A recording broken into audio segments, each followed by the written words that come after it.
Praise the Lord. Bible की कहानी इन Hindi YouTube channel में आप सभी का स्वागत है। मेरे प्रियो, आइए आज हम मूसा के जन्म के विषय में सीखेंगे, जो आपको निर्गमन की पुस्तक अध्याय 1 और 2 में मिल जाएगी।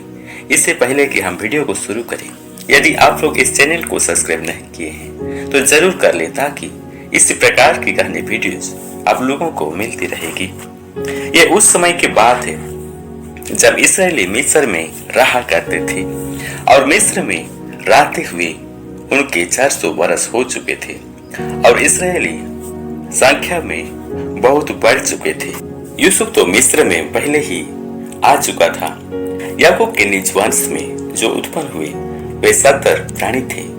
यूसुफ और उसके सब भाई और उस पीढ़ी के सब लोग मार मिटे, परंतु इसराइल के संतान फूलने फलने लगी और वे लोग अत्यंत समर्थी बनते चले गए और इतना अधिक बढ़ गए कि सारा देश उनसे भर गया।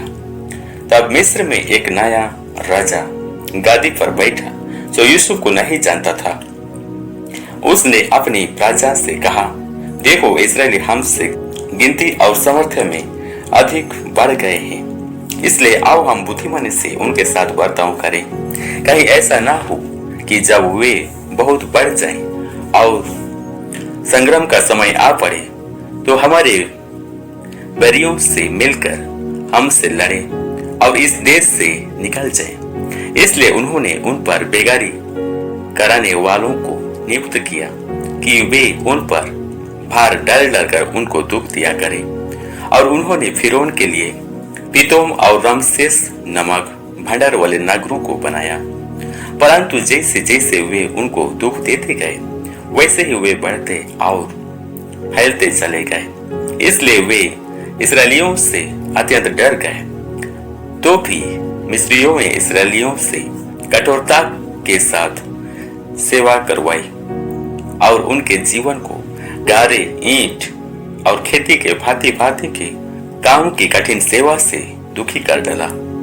जिस किसी काम में मिस्री लोग इस्राएलियों से सेवा करवाते थे उसमें वे कठोरता का व्यवहार करते थे।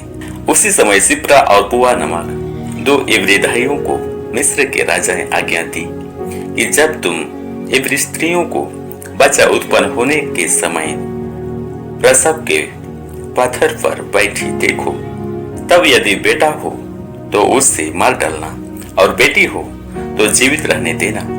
परंतु वे धैया परमेश्वर का भय मानती थी, इसलिए मिस्र के राजा की आज्ञा ना मानकर लड़कों को भी जीवित छोड़ देती थी। तब मिस्र के राजा ने उनको बुलवाकर पूछा, तुम जो लड़कों को जीवित छोड़ देती हो तो ऐसा क्यों करती हो? तब धाइयों ने फिर उनको उत्तर दिया, इब्री स्त्रियां मिस्री स्त्रियों के समान नहीं है। वे ऐसी फुर्तीली हैं कि धाइयों के पहुंचने से पहले ही उनको बच्चा उत्पन्न हो जाता है। इसलिए परमेश्वर ने धाइयों के साथ भलाई की और इस्राएली लोग बढ़कर बहुत समर्थी हो गए, इसलिए कि धाइयां परमेश्वर का भय मानती थी। परमेश्वर ने उनके घर बसाया। तब फिरौन ने अपनी सारी प्रजा के लोगों को आज्ञा दी, इब्रियों के जितने बेटे उत्पन्न हो उन सबों को तुम नील नदी में डाल देना और सब बेटियों को जीवित रहने देना। इसी घटना के बीच एक लेवी के घराने के एक पुरुष ने एक लेवी वंश की स्त्री से विवाह कर लिया। तब वह स्त्री गर्भवती हुई और उसके एक पुत्र उत्पन्न हुआ, और यह देखकर कि यह बालक सुंदर है उससे 3 महीने तक छिपा रखा। परंतु जब वह उससे और छिपा ना सके तब उसके लिए सरकांडों की एक टोकरी लेकर उस पर चिकनी मिट्टी और राल लगाई और उसमें बालक को रखकर नील नदी के किनारे कांसों के बीच छोड़ आई। और उस बालक की बहन दूर खड़ी रही कि देखे उसका क्या हाल होगा। तब फिर उनकी बेटी नहाने के लिए नदी के किनारे आई। उसकी सखियां नदी के किनारे किनारे टहलने लगी। तब उसने कांसों के बीच टोकरी को देखकर अपनी दासी को उससे ले आने के लिए भेजा।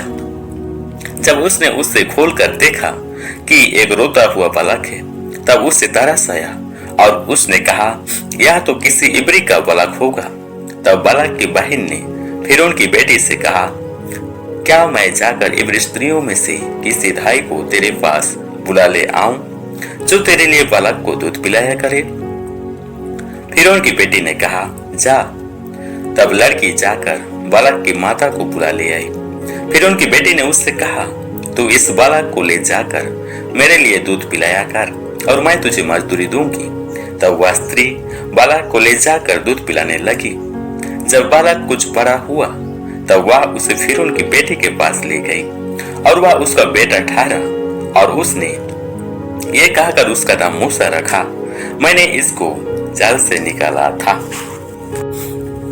फिर ऐसा हुआ कि जब मूसा जवान हुआ और बाहर अपने भाई बंधुओं के पास जाकर उनके दुखों पर दृष्टि करने लगा, तब उसने देखा कि एक मिस्री जान उसके एक इब्री भाई को मार रहा है। तब उसने इधर उधर देखा कि कोई नहीं है, तो उस मिस्री को मार डाला और बालों में छिपा दिया। फिर दूसरे दिन बाहर जाकर उसने देखा कि दो इब्री पुरुष आपस में मारपीट कर रहे हैं। उसने अपराधी से कहा, तू अपने भाई को क्यों मारता है? उसने कहा, किसने तुझे हम लोगों पर हाकिम और न्यायी ठहराया? जिस बाती तूने मिस्री को घात किया, क्या उसी बाती तू मुझे भी घात करना चाहता है? तब मूसा यह सोचकर डर गया, निश्चय वह बात खुल गई है। जब फिरौन ने यह बात सुनी तब मूसा को घात करने की युक्ति की। तब मूसा फिरौन के सामने से भागा और मिदियान देश में जाकर रहने लगा और वह वहां एक कुएं के पास बैठ गया। मिदियान के याजक की 7 बेटियां थीं और वे वहां आकर जल भरने लगी कि कठौतों में भर के अपने पिता की भेड़ बकरियों को पिलाए। तब चरवाहे आकर उनको हटाने लगे। इस पर मूसा ने खड़े होकर उनकी सहायता की और भेड़ बकरियों को पानी पिलाया। जब वे अपने पिता रूएल के पास लौटी तब उसने उनसे पूछा, क्या कारण है कि आज तुम इतनी जल्दी लौट आई हो? उन्होंने कहा, एक मिस्री पुरुष ने हमको चरवाहों के हाथ से छुड़ाया और हमारे लिए बहुत जल भर के भेड़ बकरियों को पिलाया। तब उसने अपनी बेटियों से कहा, वह पुरुष कहाँ है? तुम उसको क्यों छोड़ आई हो? उसको बुला ले आओ कि वह भोजन करे। और मूसा उस पुरुष के साथ रहने को तैयार हुआ। उसने मूसा को अपनी बेटी सिपोरा का विवाह कर दिया। पुत्र उत्पन्न हुआ। तब मूसा ने यह कहकर, मैं अन्य देश में परदेसी हूँ, उनका नाम गेर्शोम रखा। बहुत दिनों के बीतने पर मिस्र का राजा मर गया। इसराइली कठिन सेवा के कारण लंबी लंबी सांस लेकर आहें भरने लगे और पुकार उठे और उनकी दुहाई जो कठिन सेवा के कारण हुई वह परमेश्वर तक पहुंची। परमेश्वर ने उनका कहना सुनकर अपनी वाचा को जो उसने अब्राहम, इसहाक और याकूब के साथ बांधी थी स्मरण किया और परमेश्वर ने इसराइलियों पर दृष्टि करके उन पर जीत लगाया। तो मेरे प्यारों, इस प्रकार से परमेश्वर ने इसराइलियों को फिरौन के हाथ से छुड़ाने के लिए मूसा को चुनते हैं और मूसा को अद्भुत रीति से बचाते हैं